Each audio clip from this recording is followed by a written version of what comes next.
It's the Cannon Sports Podcast. On today's episode, we're joined by the head football coach of JSerra Catholic High School, Scott McKnight. Welcome everybody to the Cannon Sports Podcast, coming to you today from JSerra Catholic High School here in the Trinity League. Our guest today, he is the coach of the JSerra football program, Coach Scott McKnight. Thanks, Phil. Coach, thanks for joining the show. I appreciate it very much. If you haven't already, please smash the like button, subscribe to this channel, share the show with your friends. And now let's go ahead and get into the show. Coach, you want to briefly introduce yourself, tell everybody about you? Sure. Scott McKnight. I'm starting my 12th year as a coach here at JSerra Catholic High School in their football program. Started here in 2011. Started as a coordinator, coordinating special teams and coaching the back end and the secondary. Eventually became assistant head coach under Pat Harlow. And then last year took over and immediately rehired Pat Harlow as our offensive line coach, one of the best in the country. So I'm starting my second year as a head coach here. Taught briefly here after a long career in law enforcement and enjoyed the heck out of that, but went back to private practice in my roots and did investigative work while I was a coach here. And then obviously being the head coach here now, it's 24/7, all football, all JSerra. And we're going to get into a lot of your background in football and your experience here at the program at JSerra. You alluded to it just a bit ago. I want to get into your previous career before your football career, and that is in law enforcement. Before that even, let's go ahead and talk about growing up in a law enforcement family with your father and your brother. Right. My father, Fred, was a longtime LAPD police officer and specialized in narcotics enforcement, was a 25-year veteran of LAPD. While he was a police officer, he became a writer and wrote for virtually every police show that was popular back in the 70s, from Policewoman to Police Story to Kojak to, you name it.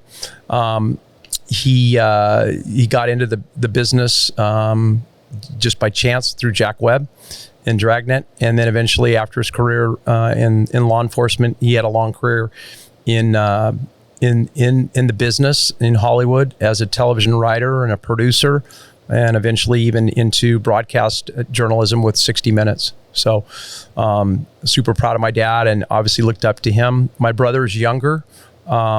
He had a long career at LAPD. His last assignment was working on a team that involved any officer involved shooting. So my brother, followed my father's footsteps at LAPD. I took a different path after college. Started as a police officer at Newport Beach Police. But obviously, my father had an influence in my decision to go into law enforcement.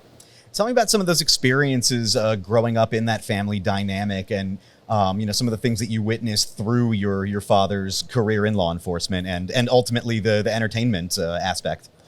Yeah, I mean, interesting. He wasn't bashful about his behavior as a police officer. I can remember a time when we had someone that nearly ran us off the road. I was leaving a Pop Warner football practice. My dad was one of the assistant coaches, and as this guy almost ran us over, my dad said, "Boy, I'd like to chase after him in a squad car." And little did we know the guy was going to make a U-turn and come back at us, back toward the practice facility where all these kids were crossing the street, and he had to stop, and that allowed my dad to stop our car and get out and physically remove the guy from the car. We had a little Volkswagen Bug. I had to actually put the emergency brake up to prevent us from hitting his car. But it's safe to say my dad took care of business. And how old were you when this happened? I was like 10, 11 years old. I mean, what was the effect on a child that young? What was your perception of that event, and had that kind of shape your ultimate desire to get into the business? I mean, I looked at him like a superhero. Here was a guy who didn't wait for something to happen. He was gonna prevent this guy from maybe killing somebody on the road, and so he just took action. And of course, there's so many lessons that you learn through law enforcement, being in a law enforcement family, that apply not just to that job but to everyday life. What did growing up in that family dynamic teach you about community and about just the way the world works?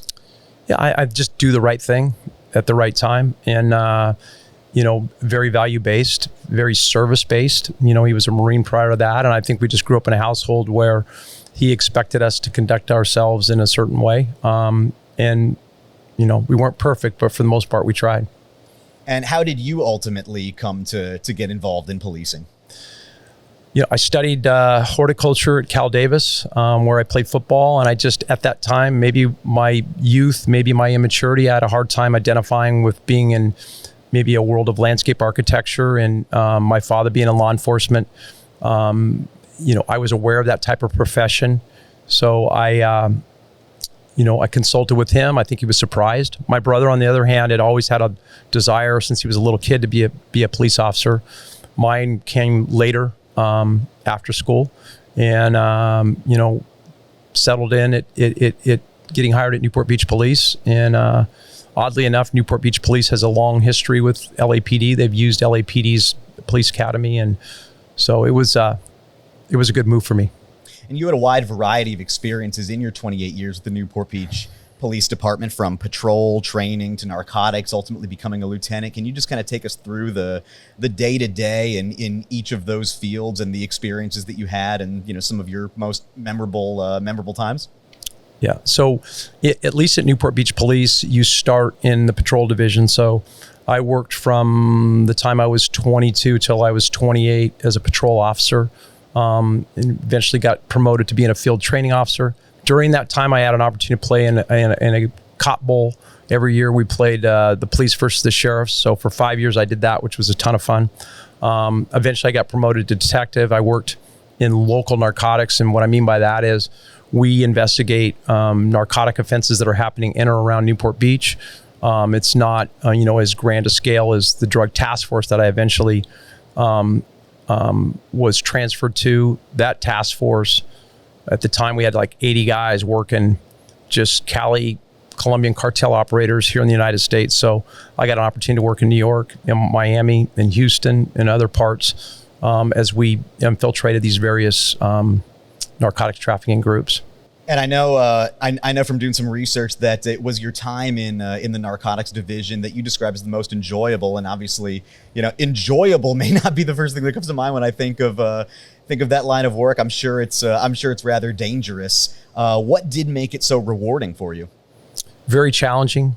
At times very chaotic. You've got to make split-second decisions on how you're going to manage a case based on what you see in the field during a surveillance, what you might hear on a wiretap, what an informant might tell you. So I think probably the biggest reason that I liked it was, although, we're obviously talking about a very serious subject. We're talking about drug and substance abuse. But just the challenge of chasing these suspects was the most rewarding. And I'd also imagine just the good that, when you finally solve a case, getting a dangerous criminal off the streets, getting, these dangerous substances out of the community, I'm sure that had to have some sort of rewarding aspect to it as well. No doubt. It's almost like you tackle a lot of cases like baseball. They fail 7 out of 10 times. If you fail 7 out of 10 times and you bat 300, you might end up in the Hall of Fame. So in that business, you might take on a case, you might work it for months. It doesn't always end in an arrest and a seizure, but more often than not for us and for the case I ran, they did in a seizure and arrest. So that's very rewarding. Yeah, we talked a bit ago about how your father was involved in the entertainment industry with a lot of crime dramas, cop shows. Obviously, the topic of policing is something that is very dramatized, especially in the narcotics area. How would you say that the way that narcotics and policing is presented in pop culture, how does that compare to how it really is on the ground in real life? They glamorize it, and I don't know if they intentionally do that, but I think what happens is when you only have, say, 1 hour to do a Narcos episode, although I think Narcos is pretty real, but I think some of the other shows, whether it's even some of the movies like Traffic, they've got to wrap it all up in 2 hours. And I can tell you, I sat in Huntington Park on a surveillance for 8 months before we ever went up on a wiretap on that business. So it happens methodically, it happens slowly, and sometimes without guaranteed results. So I do think that it's different, but at the end of the day, there are some similarities. We were talking a little bit before the show in preparation for hopping on the mic and doing this interview. You were kind of drawing some some parallels to the interviews and interrogations that you've been on. Can you kind of take us inside that room when you're interviewing a suspect, and what your approach is and what you're trying to do in that moment? Yeah, I think what we talked about a little bit is every interrogation starts with an interview. So if I were to sit down and talk with you and I ultimately wanted to interrogate you, I'm going to do an interview just to try to get you comfortable, try to identify what your truth-telling mode is before I ask you some of the more critical questions. And so when I was doing an interview, say, of somebody who committed an offense, a narcotic offense, a lot of it would depend on what my end goal was. Was I trying to potentially flip this person and turn them into an informant? My tactic might be different. If I was trying to get evidence to support a criminal case, my tactic might be different. You know, the biggest drug case I did, or we did, involved 3 layers of an organization, and we had so much evidence from our drug wiretap that I didn't really even need to interview them, because they had basically already implicated themselves over the phone. You know, policing in general, we talked about the way that it's dramatized in pop culture. It's also, you know, relevant in mainstream media as well. There are a lot of topical headlines pertaining to law enforcement. Just a general overview, what are some things that you would like the general public to know about policing and law enforcement generally, whether it's a misconception that some people have or just an aspect of the field that people just don't think about generally? Right. It's a very difficult job. And I think what makes it most difficult is you have to make like life and death decisions instantaneously. I will equate it to like if a referee has to make, in a football game, he has to make a call, whether it's pass interference, whether a catch was a catch or not. They get the opportunity to go under a booth or a hood and look at it, and they get direction from New York on whether, you know, it was the right call or not. And as an officer on the street, you don't have that luxury. You know, you can't go look under the booth. And so I think that's probably the misconception. People don't know how quickly you have to decide to do things. Now, I do think you got to do things the right way, and training is critical, and your thought process is critical, but it is still a very, very challenging job. How do you get yourself into that mindset? What training do you have to undergo to put yourself in a position to be able to effectively make those split-second decisions that do have such dire consequences? Well, I think one, it requires a person to be composed. So I think you have to have that mentality that I'm going to be as composed as I can be. But I do think it comes back to training, and it's really no different than a football team. You need lots and lots of reps. The more you rep it, the better you're gonna perform when you're placed under stress. So I think if a department like the department I came from, highly skilled, very professional, we're big on training, and I think when you train a lot, then you can be prepared for these kind of things. You know, it sounds cliche, but you just said it, and I know you've spoken in the past about there really are parallels from your prior career in law enforcement to your current career as a football coach, from researching suspects or opponents, executing a game plan, and also the aspect of representing your community. Can you kind of talk about those parallels and how your work in that field has prepared you for now your decade plus long coaching career? Yes, I think one, when you're a football coach, you're studying your opponent. It's no different than when I was in law enforcement. Maybe I was going after a certain narcotics trafficker. He was my opponent. I was studying him. How did I study him as a law enforcement official? It was through surveillance. It was through informants. It was through wiretaps. Football, we're studying them by watching film, right? We're talking to other people that have played them. We employ some of the same strategies. Like I had a wiretap going, and we listened for a long time, and those individuals provided us with information that we would use in our operation. Kind of no different than the guys we put up in the box on Friday night. Okay, they have a better vantage point. They're describing what they're seeing. We're wearing a headset like I'm wearing now. They're sharing these things with us, and then we're making decisions based on the information they provide.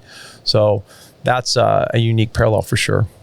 Yeah, and that's probably an aspect that a lot of coaches don't have. That probably gives you a little bit of an edge on the competition as well. I would hope so. Now, when you got into football coaching, it wasn't entirely a brand new direction. You had some experience coaching Pop Warner and coaching the JV program, some involvement over there at Mater Dei. Can you kind of take us through your football career in between your retirement from the police force and when you ultimately signed on here at JSerra? I had played football at Cal Davis, a really good program led by a guy by the name of Jim Soker. Our defensive coordinator was a guy named Bob Foster, who later became head coach there, and both amazing influences on me. After playing at Davis, I became a police officer, and then I had a son, Scotty, who wanted to play football. At the time, I was in this drug task force, and I wanted to be involved in his and his buddies' opportunity to play football. Eventually, I got involved in Santa Margarita Pop Warner, coached a great group of kids for 6 years. We had some fun times with some great parents. That led me to Tesoro High School, where I coached there for 4 years, almost in the very beginning. I think Scotty's class was the second class there, and we had great success at Tesoro. Eventually, I became the head JV coach at Mater Dei, so I got a chance to coach under Coach Rawlinson. By then, my son was at the University of Colorado playing football there.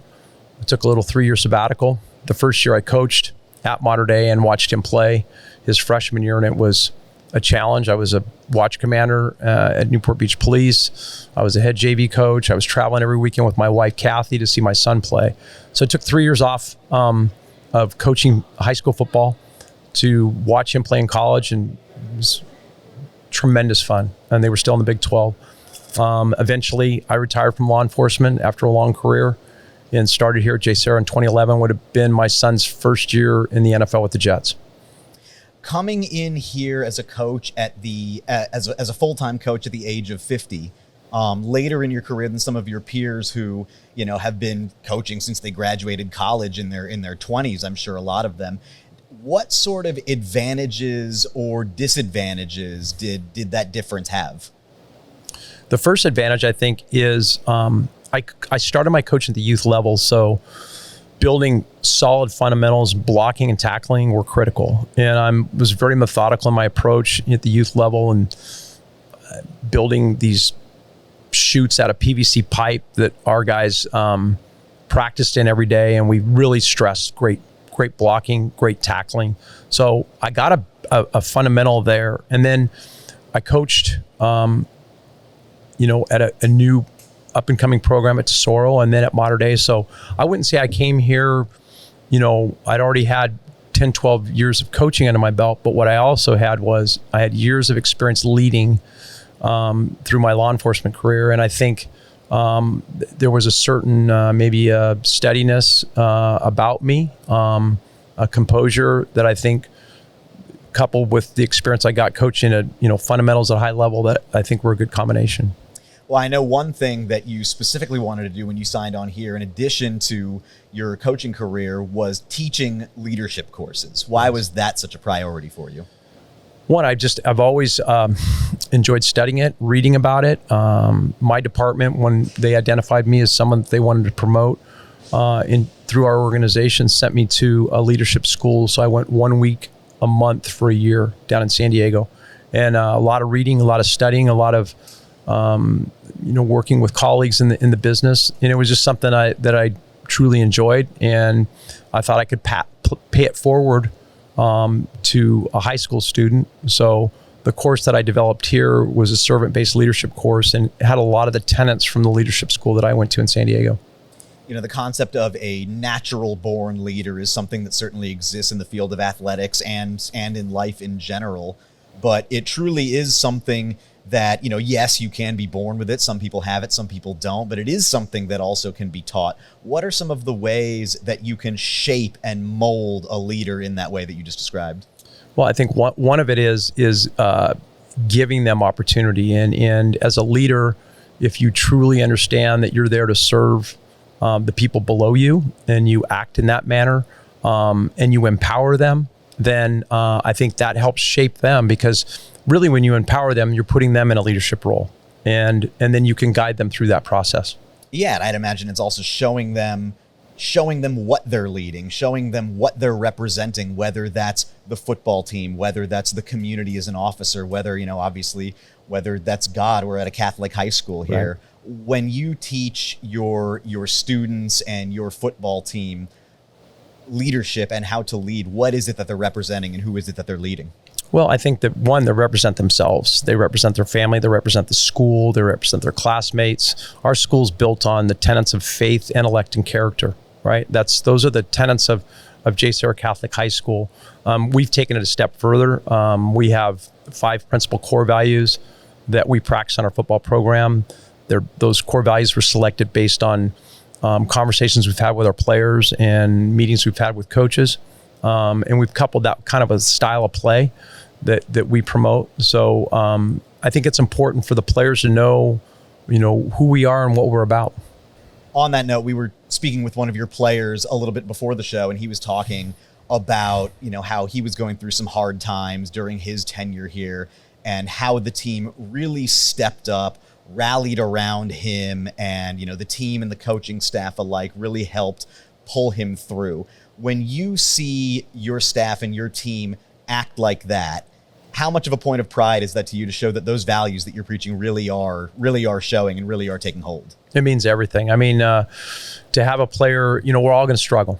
In various times in our life, we're going to struggle, whether it's in a personal relationship, it could be a course we're studying academically, it could be a lot of things. But to know that he can rely on his brothers and or his coaches to support him is...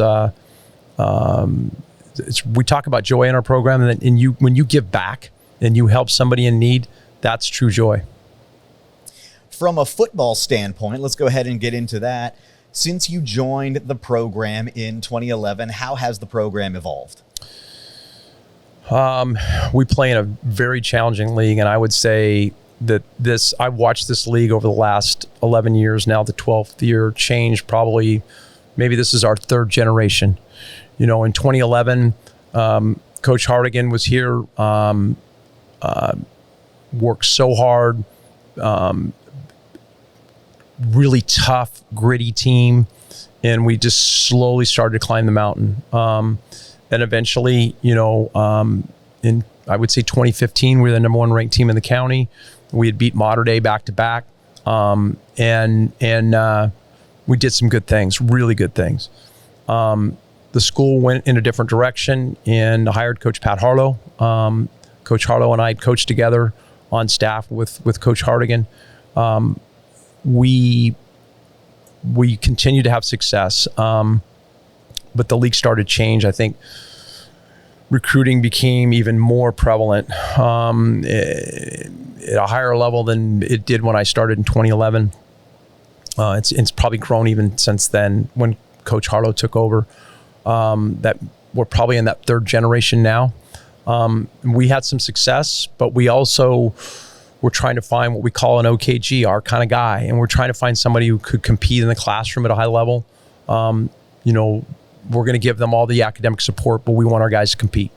And so I've seen it change just in our position as we're trying to identify who's the right fit as a student athlete and a football player at JSerra. Let's go a little bit deeper into that. How did the recruiting game change? You talk about that evolution. Mm-hmm. What was that evolution with regard to recruiting, and what do you guys have to do here at JSerra to kind of keep pace with everybody else on that front? Okay. I think what you've seen is things that happen at the college level trickle down to the high school level. So I think players deciding that if they're not given an opportunity immediately, they're going to transfer.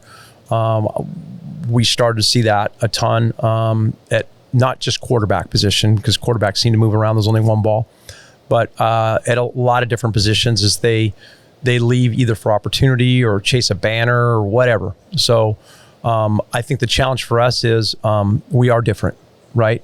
And we have to identify what makes us different, and then we have to promote that. So our academic institution is wildly well thought of. We have all these different magnet programs, whether it's a medical magnet, engineering magnet, log magnet, business magnet. So if you come to school here, you have an opportunity to maybe take classes in the business magnet program if that's the profession you think you want to get into. But we are different, and we've got accentuate that. And, football success certainly hasn't suffered as a regard of that. You guys have had 4 NFL draft picks in the last 5 seasons. Obviously, these are guys who have, spent several years at college once they've graduated JSerra before they got into the NFL. But Luke Wattenberg, the most recent 5th-round pick out of Denver in this most recent draft. Talk about the NFL legacy of this program over the last half decade and kind of what signal that sends to the players of what is possible when you come and play here. Yeah, I mean, what is possible is, the sky's the limit, whatever you want it to be. And we talk about, some schools use the R word, recruit, and we try to really use the word attract. We want to attract top talent. And back when Dante Pettis came here, he was a baseball player and a football player, but he was our kind of guy before we even knew that. He was an OKG before we knew it. So we were able to attract a kid like Dante. We were able to attract a kid like Nick Harris, who was an undersized lineman who only had one offer after his senior year. That was Cal Poly San Luis Obispo. And then the line coach at the University of Washington, Chris Strasser, got interested in Nick Harris. And Nick was really well prepared to go play there. He was prepared academically, and Coach Harlow and Coach Beatty before him did a great job of getting him ready to play at a high level. So I think it starts with 1, being prepared academically, 2, being prepared athletically. Then a kid, Avery Williams, comes in, right? Avery was our 3rd guy to get drafted, and he came in here as a transfer student. He wanted to play at, in the best league in the country, in the Trinity League, and he didn't disappoint. He was Trinity League Co-Player of the Year, but he was undersized. What is he? Is he a running back? Is he a corner? Is he a safety? Is he a nickel? I don't know. He's a football player, right? So we were well connected, our staff, with Boise State staff, and we created an opportunity for Avery to go there as a preferred walk-on. Next thing you know, he's a 4-year starter. I tell people his charisma's through the roof. The guy could have run for mayor of Boise and probably would have won. He's just getting ready to start his 2nd year in the NFL with the Atlanta Falcons. And then finally, Luke came in here as a freshman, lineman, tremendous work ethic, tremendous academically, so beloved by the staff over there, like all those guys were. And, just worked his butt off at Washington through COVID, through position changes from being a tackle to a guard to a center. And now he's, I think, in a perfect fit in Denver with their scheme. I want to get more into those guys that you have coached to the NFL. But first, I want to hit on another thing that you said, the distinction between recruiting and attracting. Okay. And to a lot of our viewers, they may be, not understanding what that difference is. To the best of your ability, can you explain in your mind what that distinction is?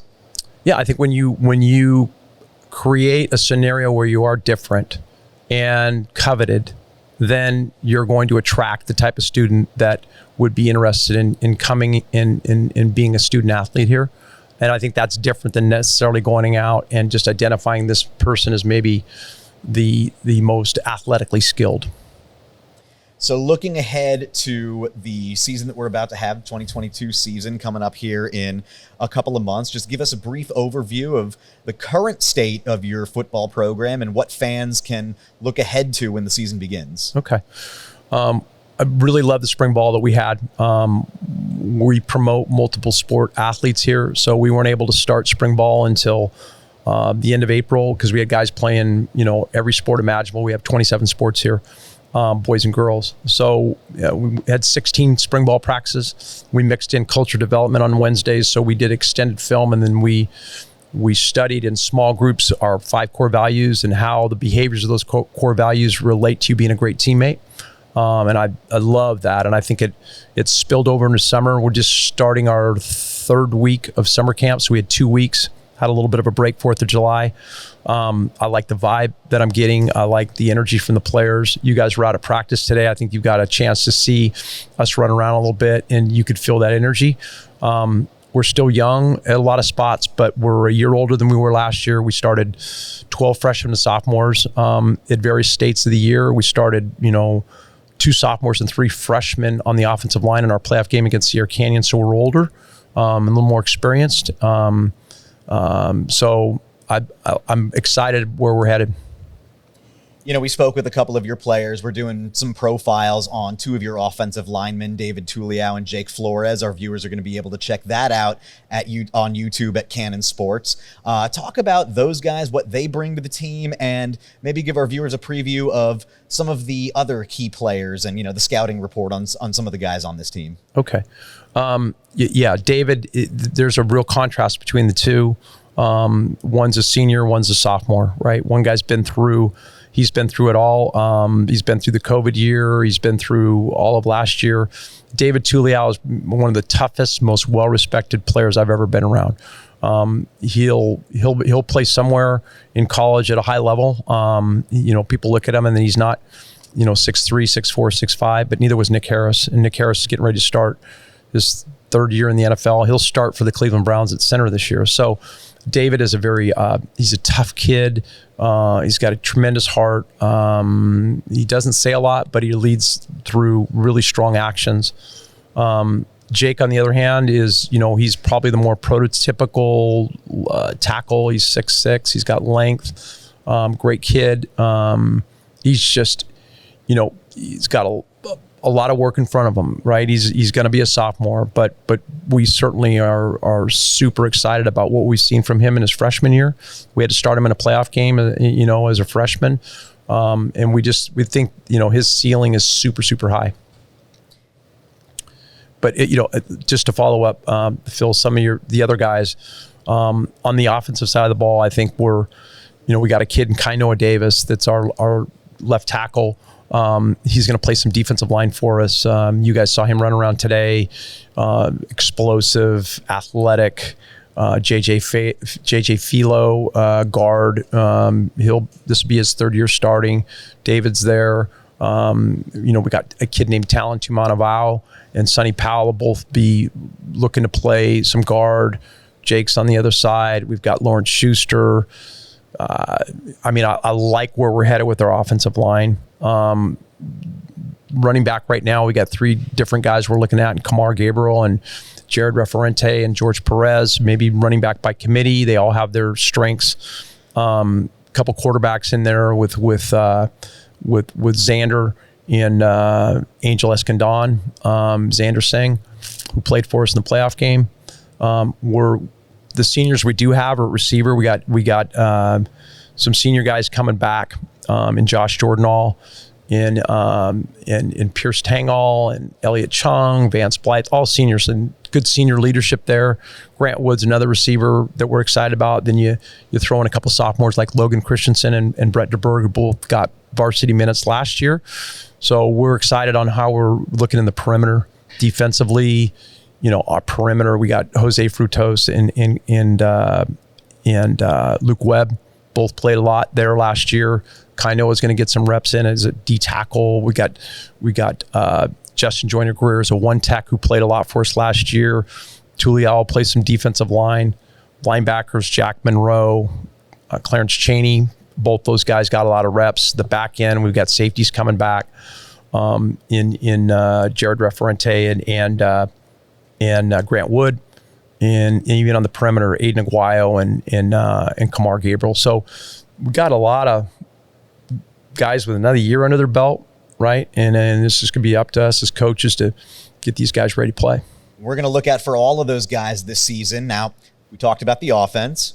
We talked about the defense. I believe there's a third phase of football that we haven't talked about, and that's where your background primarily is in your coaching career. Let's go ahead and give some love to the special teams guys out there, because that is one of the more overlooked phases of football. So you have the floor. Go ahead and talk up why special teams is so important. Well, one, it's we talk about the big four, whether it's punt. We call it punt pressure here. We always pressure the punter. Kickoff return. Two are offensive plays, two are defensive plays. They're in a big piece of space, and when you're playing again in a big piece of space, there's a lot at stake as far as field position. So our guys can tell you what the chances of scoring are from the 20, the minus 20 going 80 yards. They can tell you what the chances are of scoring from midfield are. So we covet field position here. So I think the biggest thing is our guys appreciate that.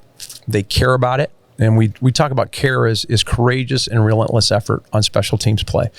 We play our best players on special teams, okay? So if they need a break, they're going to get a break on offense or defense, but we're going to play our best guys on special teams. So we think there's a lot of yardage at stake. It increases your opportunity to score. And so we've been super blessed to have great specialists here. Whether it's a guy like Chase Berry who's going to go punt for UCLA this year, who punted for us last year, whether it's a return guy like Dante or Avery, right? So I can't say enough about how important. We've won games on special teams. Since I've been here in 2011, and Coach Hardigan was a huge proponent of special teams play, dedicated a lot of time to it, studying schemes. We've won games on block punts. We've won games on kickoff returns. We've won games on fakes. Now, obviously, you're not sitting in on any other team's practices, so you don't necessarily know what they're doing day to day. But by your best guess, given your background in special teams and given how much of an importance you place on that, would you guess that you are practicing that aspect of football much more than your counterparts at other schools? Well, the good schools, when I say good schools, I'm talking about schools that play at a high level. I think in our league, I think special teams play pretty darn good. I think everybody's dedicating a certain amount of time to it. But I've played against some other opponents that I don't think they did spend as much time, and certainly it was a clear advantage. We spend time in spring ball on special teams. We spend time, you saw it today, we finished practice with special teams play today. So we'll spend for a good half hour. Yeah, we're spend time in summer camp, in fall camp, and during the season. So we do dedicate a lot of time to it. We think it's important, but we've also seen it pay off too. So when you see the dividends of the hard work, it's hard not to keep doing it. You'll see on some scouting reports at the higher levels of college, or when guys are preparing for the NFL draft, you'll see notes that a guy is just a special teams player. Tell us why that should not be used as a pejorative. You'll see that used in the case of a wide receiver or a DB who's projected to not necessarily be a regular or a starter on offense or defense, but why is that not necessarily a bad thing to be viewed in that light? Well, it takes a lot of courage to be a punt returner, and I think a guy like Julian Edelman or even Wes Welker, they started off primarily as a special teams player. They built confidence, they built respect from their teammates, and that led them to more opportunities, on the offensive side of the ball, right? I think Dion was always a great corner, right? Prime was always a great corner, but some of the things that he could do in special teams play just made him more valuable. So you talked about some of the guys that you've coached here, specifically Dante Pettis, Avery Williams. Now, throwing out some numbers, Dante, he has the most career punt return touchdowns in NCAA history. Avery Williams, combined kicks and punts, is tied with him in terms of touchdowns. I can't imagine that's a coincidence that they both played here under you. I don't know if it's a coincidence or not. They're both extremely talented, high football IQ, but I do think they have a great appreciation for that phase of the game. We played at a high level. They were thrust into a position where their talents were highlighted, and we knew how to do that. We knew how to, put Dante in a position where in one game he returned a punt for a touchdown, but he also blocked a punt and picked it up and ran it for a touchdown. Avery Williams, was a return guy for us here. We had some guys that we were really confident in their ability to block punts, but we also used him as a field goal block guy. And then when he got to Boise, he did it all. He returned punts, he returned kicks, he blocked field goals, he blocked punts.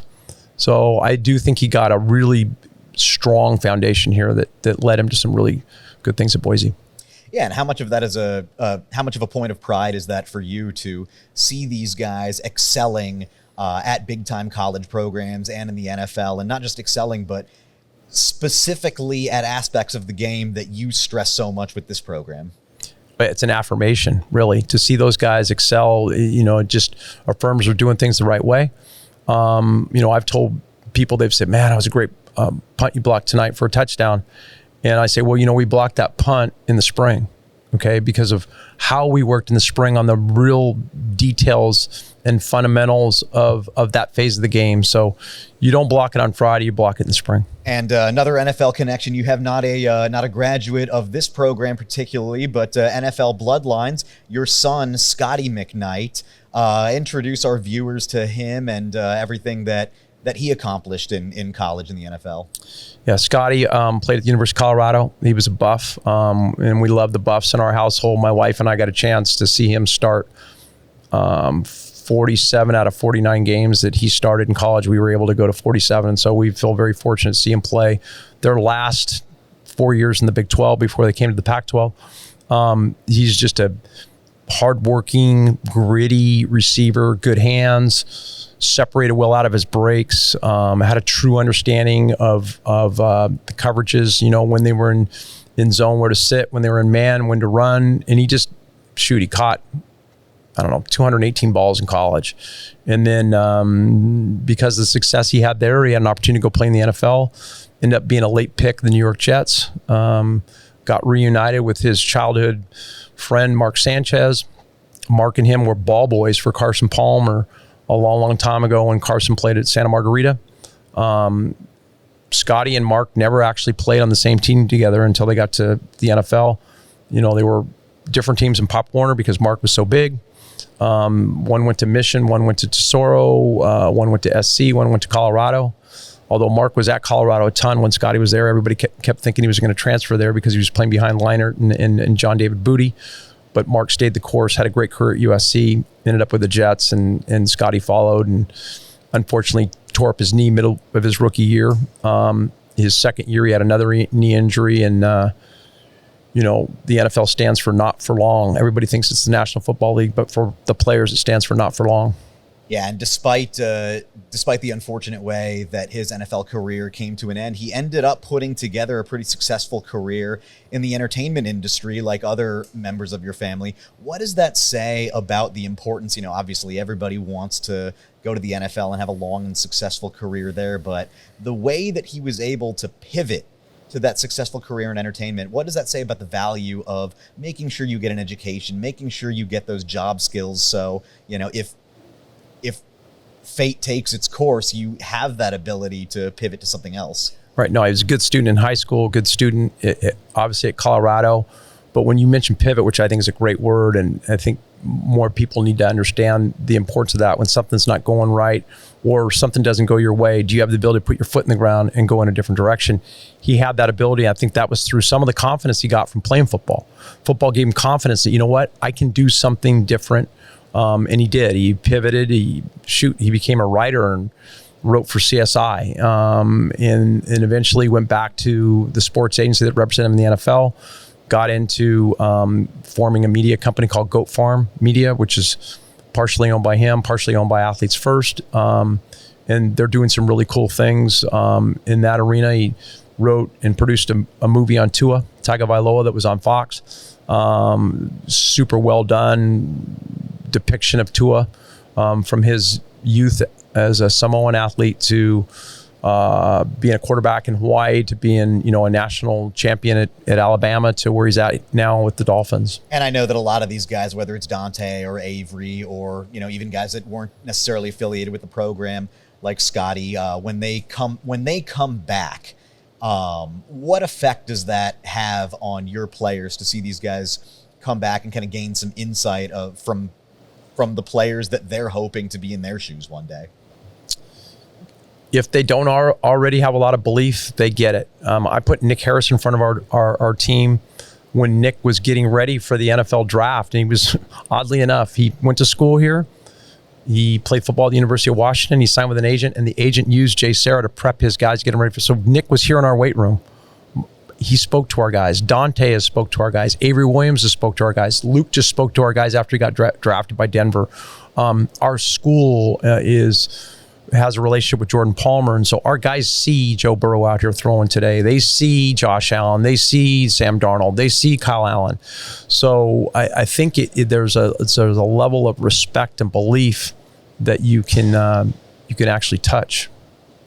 Yeah, and I know the respect for history is even evident just in the building. If you take a walk through through the halls, you'll see all of the players who have gone on to college. You'll see all of the players who have gone on to play in the pros. How much does that respect for history play a factor in the mission of the program here? It's huge. I tell guys that we're trying to attract, guys that come and want to look to come into our school, I said, I could spend an hour in this hallway. This hallway will talk to you. It will show you the picture of a DJ Bailey, who was a Trinity League Defensive Lineman of the Year, who could have played at a lot of schools, and he chose to go play at Harvard. 6 players, all from JSerra, from freshman to senior class, they all played together at the University of Pennsylvania. I mean, one of the finest schools in the world. 6 of them all there at the same time.